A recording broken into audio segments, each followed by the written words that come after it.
Hello friends, Sunday morning காலையிலேயே பார்த்திங்கன்னா current cut ஆகிடுச்சு 3 மணிக்கா. அப்போ எழுந்திரிச்சவங்க தான். அதுக்கப்புறம் கொஞ்சம் பசி எடுக்க ஆரம்பிச்சிருச்சுன்னு சொல்லிட்டு ஹஸ்பண்ட்டை பால் வாங்கிட்டு வர சொல்லியிருந்தேன். அந்த நேரத்துக்கு எங்கே பால் கிடைக்கும்னு சொல்லிட்டு டீ வாங்கிட்டு, அப்புறமா அங்கே டீ கடையில் வந்து காலையிலே சுட சுட ஒரு இனிப்பு போண்டா போடுவாங்க, அதுவும் வாங்கிட்டு வந்திருந்தாங்க. குட்டி பிறக்கிறதுக்கெலாம் முன்னாடி இந்த மாதிரி நாங்கள் ரொம்ப சீக்கிரமாக எழுந்திரிச்சிட்டோன்னா கடைக்கு போயிட்டு அதை டீலாம் சாப்பிட்டுட்டு அப்படியே பஜ்ஜி போண்டாலாம் சாப்பிட்டுட்டு அப்படியே பொறுமையாக ரிலாக்ஸாக வந்துட்டு சம்டைம்ஸ் தூங்க கூட செய்வோம். அந்த மாதிரி தான் அன்றைக்கும் தோணுச்சு.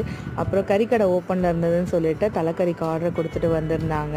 இங்கே வந்து பார்த்திங்கன்னா தலைக்கறி வேணும்னாலுமே சரி, ஆட்டுக்கால் வேணும்னாலுமே சரி, நம்ம முன்னாடியே ஆர்டர் கொடுத்துட்டோம் அப்படின்னா தான் கிடைக்கும். ஸோ அதனால் ஆர்டர் கொடுத்துட்டு வந்திருந்தாங்க. காலையில் பிரேக்ஃபாஸ்ட்டுக்கு இட்லியும் தலைக்கறி வச்சு குழம்பும் ரெடி பண்ணிக்கலாம் அப்படின்ட்டு தான் பிளான் பண்ணியிருந்தேன். இதோட டீட்டெயில் வீடியோ வந்து கண்டிப்பாக அப்கமிங் வீடியோஸில் ஷேர் பண்ணிக்கிறேன்.